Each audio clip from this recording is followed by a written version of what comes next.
When you go through these factors, when you actually try to understand what it is all about, it talks about the composition of a country like India, which is very, very diverse in nature. The population is growing at such a rapid pace altogether that we are not able to just grapple with it. Another feature of India's population factor is the rising density.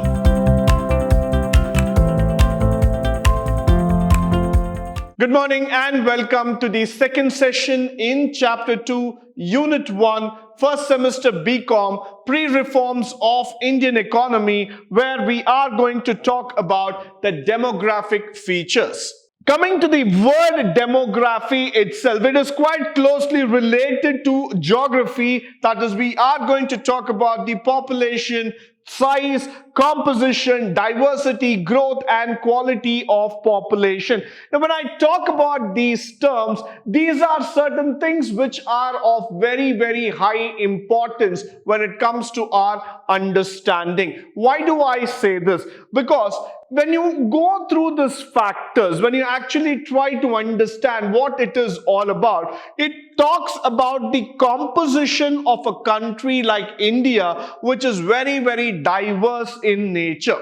Now, when you talk about the 140 crore population in this country, you need to understand that the 140 crore people are unique. They are intellectually supernatural altogether. So we are talking about that basic understanding here of how population problem is specific to a country, and one needs to have a complete knowledge regarding the basic features. What happens in our country is that many a times we just go ahead and we start talking about population, we start talking about problems related to religion, caste, creed, opinions, color, or gender. But then you need to understand why these problems erupt in our country. Now, it is very, very simple to point a finger and say that India has got some fundamental problems. But then one has to take a deep dive session to understand the demographic features. Where are the hidden challenges so that you are able to understand and address the issues? Moving further, the large size and the fast growth. Now, this is one thing which I would like to talk about. In the 2001 census, India was 102 crores. In the 2022, we are about 140 crore. Look at the jump that we are talking about. The population is growing at such a rapid pace altogether that we are not able to just grapple with it. Sometimes we start feeling that the rate at which the population is expanding, is growing, is mind-boggling. We are not able to just resolve it with a one-line stopgap issue. It is something that which is just going on and on. And the bigger part of the story is that the size of the Indian population, which contributes roughly about 20% of the world population. Look at the size. The sheer size makes you completely flabbergasted. You feel that you're taken aback by this size. No other country in the world except China would see this kind of a rapid growth in population. We are proud about our citizens, and we really need to be proud about the fact that 50% of India's population are youngsters, which means, yes, we have a very thriving, energetic, and a daring and dashing youngster citizen population, which we are going to try. We're going to take up India to the next league, no doubt about it. But then what is that really makes us worry is the size. The sheer size of the population. Now, what happens is that China was at that time 127 crores. Roughly about 20% more than that of India. But now if you start seeing, again, India and China on comparison, if India is around 140, China is around 160 crore in terms of population. So this rapid growth in terms of numbers, and the bigger the size, this puts us in a big jeopardy. So we need to start addressing this issue. We need to see that how we can bring a control over the population explosion altogether. followed by the second stage of demographic transition that we are speaking about. Now, based on the theory of the population growth, it passes through three different stages as development proceeds. Now, what are those things? The first stage is characterized by high birth rate and high death rate. And in this stage, the net growth of the population is zero. The next one, this was the first stage that we are talking about. So you see that a high birth rate and a high death rate. So you see high birth rate here and a high death rate, which means to say that at the end of the day, the balance comes down. So it is nullified. It comes down to zero. So no need to worry about that stage. Well, that was the first thing that we were talking about in the year 1921. The second stage, as we started going in, it was a higher birth rate but a declining death rate. Now, why did this happen? Is because of the advanced healthcare features, awareness among the people. So what happened is that the population of India started surviving against those diseases. Now, that's a good sign. Why? Because we understood the importance of healthcare. We understood the importance of surviving in such a conditions, and that was really needed in the long run. But then what happened here is that from that 1921 to 1930, the second stage, the birth rate was 464, but the death rate was only 363. So significant drop in numbers, which we need to keep in mind.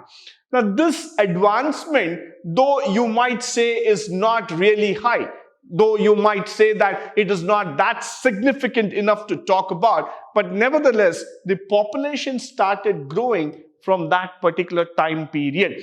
So it is very important for all of us to understand this entire stage. Followed by rapidly rising density. Now, this is a very big thing. Another feature of India's population factor is the rising density. Now, density is the population means to the average number of people living per square kilometer. Now, this might be slightly confusing if I'm going to talk about statistics and average to you. But nevertheless, these words are important for us. Why? Because we are going to learn about these things in the long run. We need to see that a population like that of Delhi, Mumbai, Chennai, Bangalore, Hyderabad, Indore, or let's start talking about places like Kochi, or we are going to look into places like Kolkata. What you would be seeing here is that the population density is very high. The number of people living within 1 square kilometer is very, very high. That means these cities are overcrowded. So you don't have a space to move around. This is really suffocating in nature. And what happens here is that as the population starts growing, the density starts increasing, the amenities, the features of a good standard of life will start coming down. That's probably one of the reasons if you happen to visit Mumbai and you see the rush in the local train, one fears to step into it. Why? Because the density of population is extremely high. So that is probably the reason why people start thinking about why we need to migrate out of India, why we need to go to those places which are safer, which have a better living condition, which are good enough in terms of living. Now, this is something that is very, very interesting for all of us to understand and take forward. Now, what we see here is that the density of the population is somewhere around 117 during the year 1951, quite an old statistic. But just look at it. It has just doubled or tripled to 324 in 2001. So you see that this affects the land and the man ratio very adversely. So in a long run, you see that the population growth has been so rapid enough that it has gone threefold or fourfold times, reducing the living area for human beings and creating a huge challenge in terms of the population growth. Followed by the sex ratio composition that we have been talking about. Nevertheless, we have always been talking about this particular factor, 933 per thousand in the year 2001. Of course, this has increased. Today we talk about 967, which is quite a good ratio that we are talking about. In the state of Kerala, there are about 1,040 females per 1,000 male. The lowest female ratio was recorded in Sikkim in 832. Of course, Haryana is also one of the states which I would like to talk about. Talking about Andaman Nicobar Islands, where we have about only 760. So therefore, we see that somewhere still we are not one-on-one when we talk about the man versus the women factor altogether. Somehow, we had the stigma a long time back about a girl child in India. But today, we don't have that stigma anymore. We want to empower women. We want to understand that every girl child also has the right to live, right to achieve, right to educate, and make herself have a better career. So what we have been able to do here from the economic standpoint is that giving equal opportunities for women to come up in India. So that's how the sex ratio has improved in terms of comparison. And we've also seen that women are now grabbing the center stage. We have now gone to the level of understanding the maturity of understanding the equality factors have also started going up in India, which is definitely going to play a favorite role in terms of positioning ourselves as a better country globally. Followed by the bottom heavy age structure. So as you start going down, now when you start looking into the ratio of person 0 to 14, that was relatively high in 2001 census. Children below 14 years were 35.6%. The figure is lower than the figures of the previous year. But then now when you start seeing this age category, 18 to 30, India has got almost 50% of its population here, which is a very, very important and a significant factor. Why? When you compare India against European countries like Denmark, Poland, Norway, Netherlands, or Finland, all these countries have a problem of aging population. In that sense, I would also like to include Japan, which also have got people who are highly aged. Now, for a country, when the population starts aging faster and they're not able to replace it with younger, dynamic working professionals, automatically the relative production starts coming down. So automatically you will see that the productivity levels of that organization, of that particular thing, starts falling downwards, and we start seeing that this is one of the main causes of how the country loses in terms of its growth. But for India, the story is on the other side. India has been able to see that the young and the teenage based population has been significantly growing all across the country. Plus, we have also been able to see that the teenagers have started getting onto a larger gang, and now the working population, typically if I start saying 18 to 40, all these people have been able to contribute much towards the growth and development. So definitely India is now going up the ladder, it's moving up the pyramid cycle altogether, and we would be able to get a better working population altogether.